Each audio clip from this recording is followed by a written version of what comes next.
I've really been enjoying the reconciliation and growing relationship between brothers Kevin and Randall.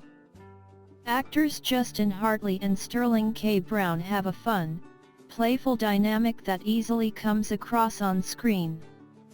But if you believe in the idea of a balanced universe, their coming together must spell trouble for another familial relationship, and it looks like Randall and Rebecca's is in the crosshairs. We pick up with the Pearsons of the 80s and 10s in the lead-up to Thanksgiving. Retro Rebecca is anxiously preparing cranberry sauce for dinner with her parents, hoping to at least match the expertise of her sister's perfect sweet potato pie.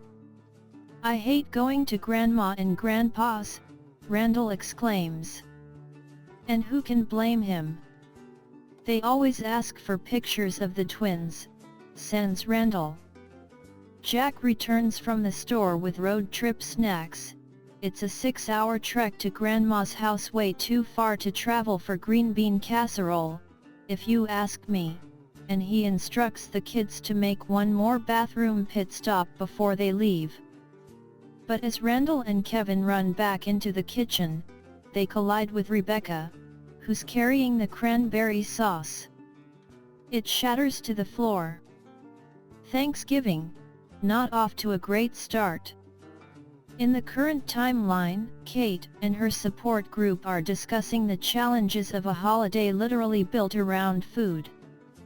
One woman mentions her gastric bypass surgery, and the 30 pounds she's lost, and how she can't feast or else she'll spend the entire day in the bathroom. Kate takes note. Cut to her and her still not dieting boyfriend Toby dining later that evening. Kate has made a bold decision. Toby won't be coming home with her for Thanksgiving because she and Toby will no longer be dating. "I think we should take a break," she says. "A break? Why?" he asks, caught unawares. "Because I've been dreading this date," she answers. She just can't handle watching him eat whatever he wants. It's too much of a trigger. She, of course, tells him he's free to do whatever he wants, but does remind him she warned she couldn't date a fat person. "So now what? You're just going to throw me away?" he asks. "You were better than my wildest dreams," she says. "But I'm still not happy, Toby. And it's not just about my weight. I've got to get a handle on myself. The weight, all of it. I need that more than anything right now. I want it more than anything right now. Even more than me." She doesn't answer. They are done. As Kate's relationship comes to an end, Kevin seems to be tentatively moving forward. After their final rehearsal before Thanksgiving, he asks co-star Olivia about her plans for the holiday. They apparently include a bar in Sunset Park, Rocky II, and plenty of bourbon. "You should celebrate Thanksgiving with me and my family, if you want," Kevin cautiously offers. "I'm not spending Thanksgiving in New Jersey meeting the walking slices of Wonder Bread responsible for this," she quips. Olivia knows nothing. After Kevin explains his family's complicated dynamic, Olivia is intrigued and agrees to come. Also, Rocky II isn't even the best Rocky. Of the big three, Randall is clearly the one most excited for Turkey Day. He sets his alarm for 6:30 a.m. "I don't even get up that early on a workday," and proceeds to wake up the entire house to assist with preparations and traditions. Kevin is bizarrely tasked with getting hot dogs. Beth is told to plug in the VCR and warns William about all the Pearson family traditions to come. "I'm pumped," Randall enthuses. "My mom and biological father eating at the same table. How great is this?" William and Beth look stricken. And right on cue, Rebecca and Miguel, emphasis for Kevin's disdain, and perhaps my own, arrive. Beth welcomes them inside and immediately corners Rebecca about William's admission that he had met Rebecca years before. She tells her mother-in-law she better fess up to Randall that night, or else she will. Rebecca, bless her, does try. As she and Randall chop vegetables in the kitchen, she asks if they can have some alone time to chat. But then, Kevin returns with non-girlfriend Olivia in tow. Miguel attempts pleasantries with Kevin, asking if play practice has been fun, to which Kevin disdainfully answers it's been pretty emotionally exhausting. Before things get too terribly awkward, Randall tees up the next Thanksgiving tradition, a 3.4-mile hike, mirroring the walk he and the rest of his family had to embark upon in the 80s after their car's tire blew and sent the vehicle sailing through a wooden fence. It's during that long-ago walk Randall tells his mom how much he dislikes Thanksgiving and doesn't want to celebrate it when he's a grown-up. But taking a cancer patient on a long walk may not have been Randall's smartest idea, and he and William stop along the trail to talk. William tells him about his own tradition of listening to recordings of him and his friends performing on Thanksgivings of yore. Rebecca uses the hike to once again ask the name of Kevin and Olivia's play, which she has apparently inquired about before. Are we to read into this that her memory is beginning to fail her? Is this foreshadowing some sort of future medical issue? Stay tuned. Kevin and Olivia eventually break off from the group, and she shares her own distaste for the holiday, recounting how her doctor father always left before dessert to meet up with his mistress. Meanwhile, Kate's plane to the East Coast is running hours behind, and when they finally board, the woman next to her casts a haughty look her way. "Don't worry," Kate says to her. "I bought both of these seats." Before takeoff, Kate calls Randall to let him know she's running late. She won't make the movie, but she should arrive just in time for dinner. Yes, the movie. Another Pearson tradition, watching Police Academy 3.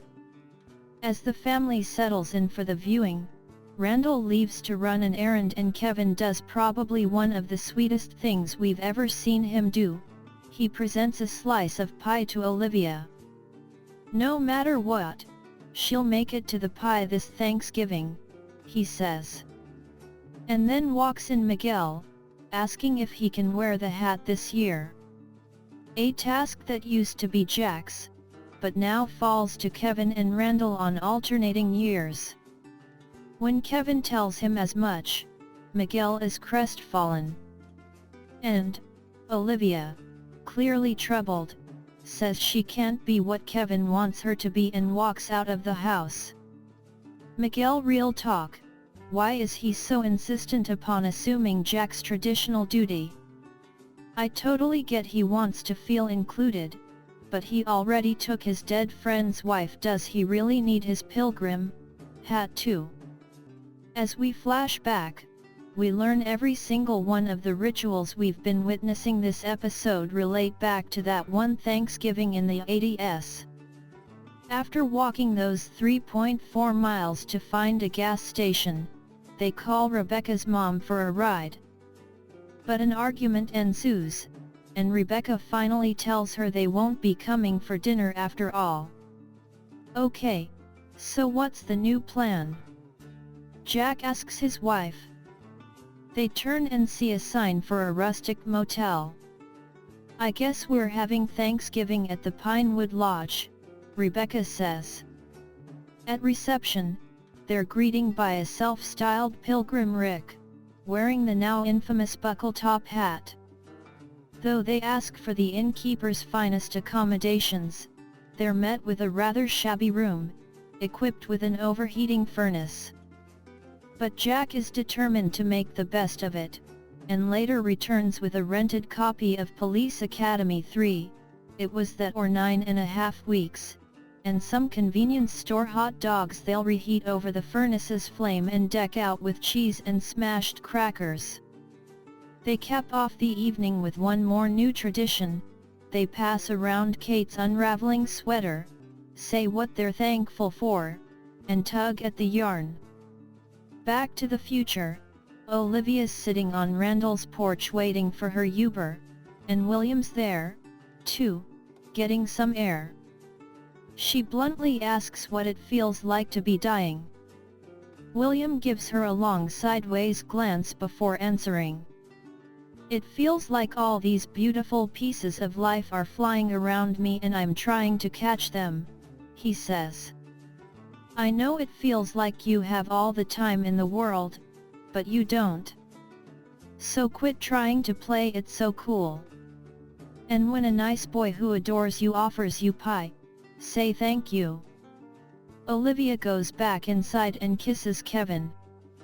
Kevin, perhaps moved by Olivia's gesture, passes it on, finally letting Miguel play Pilgrim Rick. Randall returns from his errand, stone-faced, alongside William's Thanksgiving recordings. He finds a letter and school picture of himself that Rebecca sent to William. He has after 36 years learned his mom's deepest, darkest secret. When it's Randall's turn to say what he's thankful for at the table, he tearfully asks his mother about her longtime acquaintance with William. I can't even look at you, he says, storming away from the table. It's then Kate finally arrives with a big announcement, inspired by a near-death experience on that flight of hers. She's going to get gastric bypass surgery. Your family is amazing, Olivia tells Kevin in awe. The episode concludes back in the 80s, as the Pearsons all snuggle into their room's queen-sized bed. Randall has changed his mind about Thanksgiving as a grown-up. I know how I want it to be, he tells Rebecca. Like tonight. I want every Thanksgiving to be like this for the rest of my life.